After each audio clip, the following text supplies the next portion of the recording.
Now I must live with the... So I'm normally a fiction writer. I write sort of surreal, brief, funny fiction.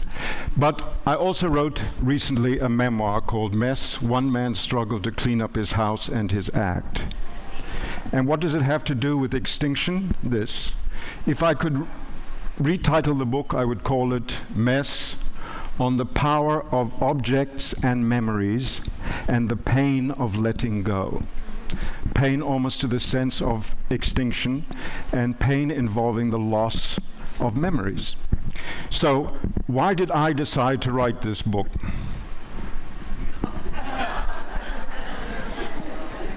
I thought I'd begin with a bang.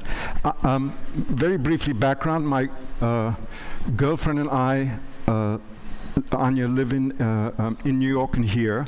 We have two apartments, her place where we keep, where we do our living, and my place, which was her old apartment, which I use as a writing studio, and I keep my stuff there. And at a certain point a few years ago, I realized my place had become very, very cluttered and disorderly. And I did not want anyone to come inside. And then one day she showed up at my door and wanted to come inside. I wouldn't let her. She got angry. Then she peeked behind me and was shocked and fed up and said, okay, you need to clean up your house and your act or else. So I naturally, I thought a bit, but what I really did was stall. Yeah? And then I decided the way to do this was to turn it into a project. A writing project, I would write a book about the experience of it, and an art project, I would document it, and I would talk about myself, I would do an examination of my life, an accounting, and then I would explore the wider world of objects in the world. I would go to decluttering groups, I would speak to professional declutterers, I would speak to professional psychologists, I would talk about what was going on in my own psychotherapy, I would go visit hoarders, and I would do an accounting of my own personal history. So, the book is about objects, as I say, and the power of objects. So let's say this right off. The difference between someone who is a hoarder, who has a chirp heavy, someone who has a clutter problem, a lot of disorganized stuff, blah, blah, blah, and someone who collects, who loves objects, is that a hoarder cannot let anything go. To the point where if you go in and intervene with someone who clearly has a house where you say, my God, how can you live like this? It's not healthy, it's not safe, blah, blah, blah, you can't have anybody here. People will commit suicide. Documented, completely documented. And what happens is that people who hoard have a connection to objects, as soiled and stupid and trashy as they seem to be, that connects deeply to them, not only to their identity, but to their sense of a structure in the world. It is one of their ways of coping with being in the world. And if you go in and intervene forcibly, you actually destroy them. That's what they feel. So a person with clutter issues, who's very disorderly, who can, who his house is a big mess, those people, if you can get them to start throwing things out, to part with things, difficult as it may be, they're not really hoarders. Collectors are deeply attached to things, but they have two-way traffic with their items, yeah? They can say, oh, I love this item, but this is a better one that fits with my collection, so I'll trade you this for this. A hoarder never trades. All the traffic is one way. Objects come in, and they never go out. It's a very difficult condition to improve if you need to improve it. Drugs don't work. I mean, the society is totally over-medicated anyway, but let's just say drugs don't work. What seems to work is some kind of peer pressure, peer group where people sit and exchange and go through a monitored set of activities that have been set up by a psychologist and other people who suffer that way. So let me begin. So I launched myself onto this project of decluttering and exploring the world. So I got into problems very quickly because I started looking at my cluttered place as a kind of an art installation. So there was a wonderful, crazy Italian artist named Piero Manzoni who would do things like sign the world or sign his signature on someone's body and say, this is my artwork. So I decided I would put my signature here and say, this is my artwork. I at one point even thought, you know what? I'll treat it as a genuine art installation. I'll invite people to tour it, no touching. Because one of the things often with people with cluttered things and with hoarding things, I consider myself on the cusp, is that you don't touch things. And it's funny, here I am standing in front of several hundred people showing pictures of things that for me were so shameful and disorderly that I didn't want even those intimate and dearest to me to come in. But the transforming power, one of the ways of holding on to experience, of not losing experience, is to write about it or to make art about it, or in the certain case, document it with photographs. And I became so obsessed with that, I thought, well, I would not touch things that needed to be cleaned up because I thought it made a great picture. So at a certain point, my making a project of decluttering interfered with my decluttering. So at a certain point, I thought, you know what, I'm going to have to do non-project decluttering, just off the record. And this is a photographer who worked with, who took wonderful pictures of people's places that were cluttered and so forth. And she came in and, you see what I collected. I collect souvenirs, knickknacks. I brought this out on stage because this is the sort of thing I love and will take back with me. And whenever I see this in New York, I will think YEDI, and I will remember what the experience was like. So in many ways, even like little knickknacks are like dehydrated versions of memory. That if I suddenly, the house looks like just scattered with the stuff, but each time I see an object, if I just concentrate on it, it blooms into a whole memory. And you can say, well, you still have your memories, you don't need all these things out, you don't need to keep all of them.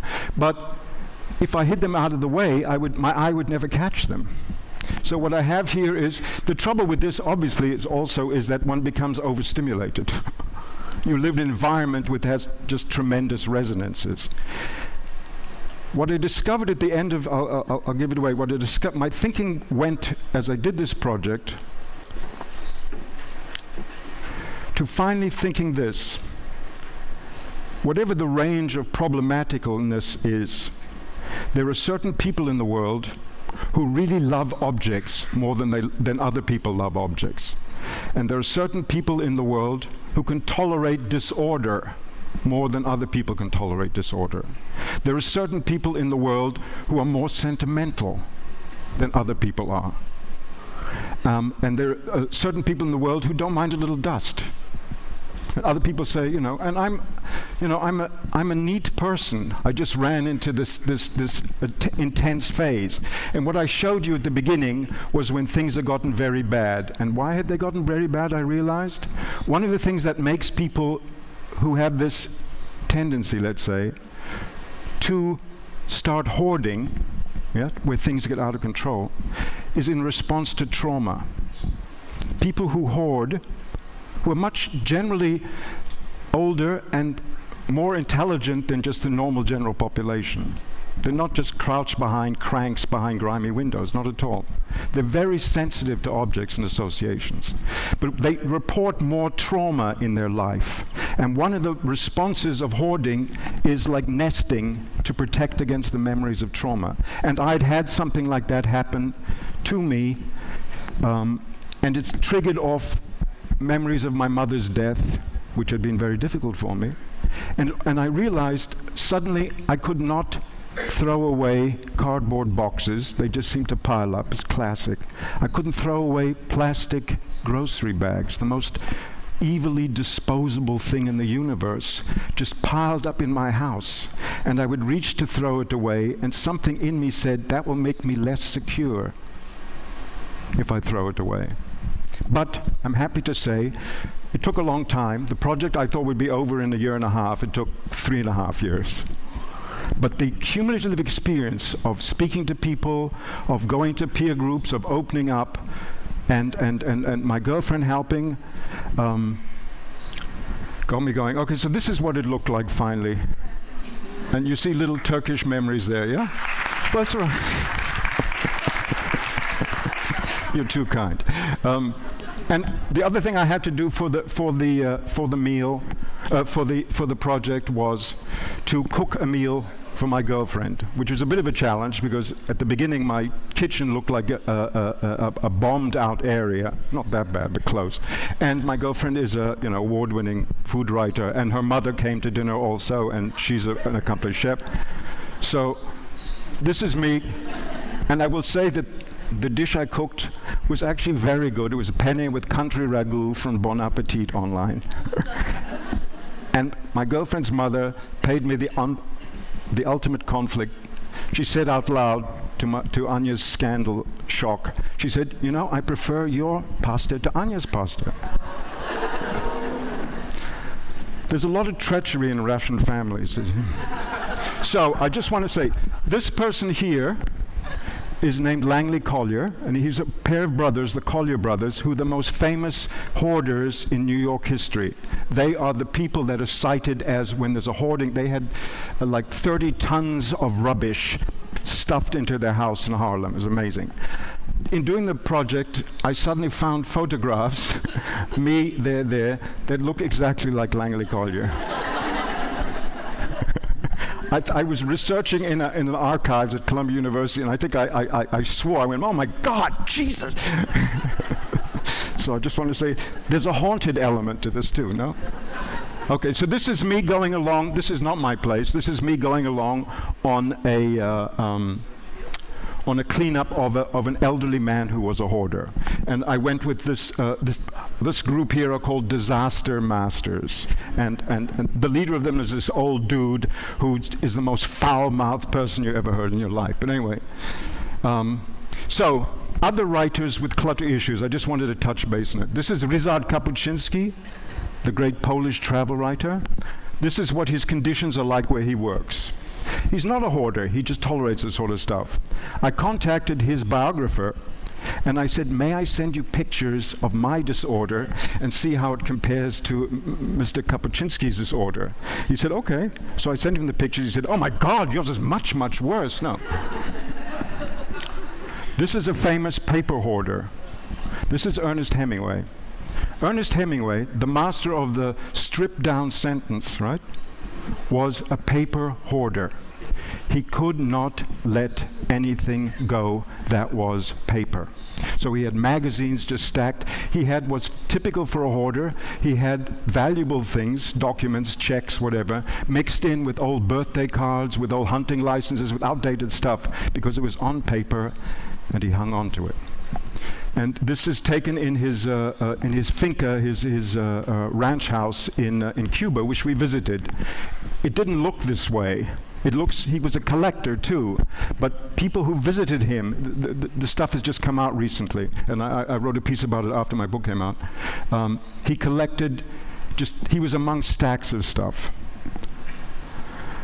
This is Marcel Pravi in Vienna, who is the leading opera critic in Vienna. And he stored all his extensive operatic archives in plastic shopping bags. One of which, I don't know if you can see it here, is a shopping, it's called Bila. And we were in Vienna. As an homage, I bought a Bila shopping bag to have around. So you can have fun with hoarding, yeah? This is Johannes van Dam, who was the most eminent Dutch food writer. He was the great encyclopedist of Dutch cooking, a wonderful man. He used to be a bookseller. So this is his house. You can see a bit oppressive. This is his kitchen. This doesn't even begin to communicate how crowded it was. And I asked that guy, his assistant, I said, is it a little claustrophobic in here? And he said, are you kidding? So, the Museum of Innocence Orhan Bey here. I wanted to show this because Orhan Bey is more of a collector, but you can see, I think, what's interesting about the museum is the obsessionalness of it. This is obsessive. These are the cigarettes supposedly collected by the character in his novel Museum of Innocence. These are the cigarettes smoked by the girlfriend that the narrator was hopelessly in love with. Yeah. What's obsessional is this: these are all plastic, and his assistants had to empty cigarettes and then plastic. Orhan Bey didn't do that, but what he did do is he wrote the notes under each of those. And this is what the museum looks like. If you go to the museum, you should go across the street. It's Cukurcuma, it's the antiques area, and this is a shop called The Works. And what it is it gives a raw version of what's in the Museum of Innocence. So to visit the two together, I think, is really instructive. This is fantastic because you can see movements of interest through here, but you have a sense of being consumed by objects. I'm going to hurry through here because I don't say. This is me sniffing the roses at Freud's house. Freud was a collector. This is Freud's desk. This is where he worked. Look, there's barely room. These are the statues he used as a chorus. This is the UK's most extreme hoarder I went and hung around with. His name is Richard Wallace. He lives outside London. This is what his house is. It's a slightly fetish. It used to be up to the ceiling. When I visited, this was the height of it. When the documentary started on him, it was all the way up to the ceiling. He's collected cars. He was a big car person, and he had 18 cars on the property, like this. And I said, Richard, you know, neden? And he said, what? Huh? He thought, well, you know, the parts can be used for blah, blah, blah. So there's this whole way of looking at things. You go like, dude, you know, okay, you understand the idea. But a charming guy. I want to show this, and then I want to leave with one thing. So I'm going to run a minute or two over. This is what we're faced with in this culture. This is the Oprah Winfrey show, okay? This is the web page for Oprah's Winfrey's show. It's all about hoarding over there. See, she had a hoarding psychologist, David Tolan, on talking about what's hoarding. In the middle of that thing, there's a pop-up ad that says, splurge on you and your home. All right, I'm going to end with something topical. I'm just delighted. I met the guy who wrote Blade Runner, Hampton Fancher. I met him at a party back then. So I went and he did the new Blade Runner 2049. So I went and looked at Blade Runner again. I took it out. And there's a speech that Rutger Hauer, who's a replicant who's about to expire, gives that talks about the loss of memory. And it's a minute long. Here it is. I've seen things you people wouldn't believe. Attack ships on fire off the shoulder of Orion. I watched sea beams glitter in the dark near the 10-house gate.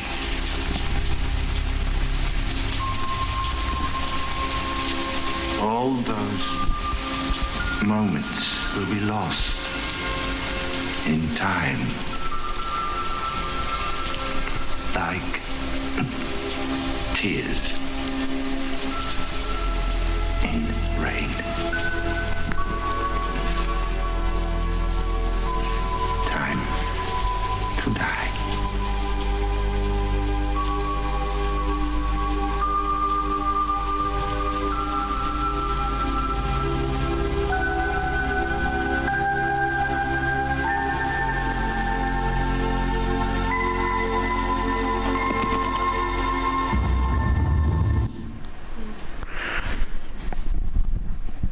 Teşekkürler.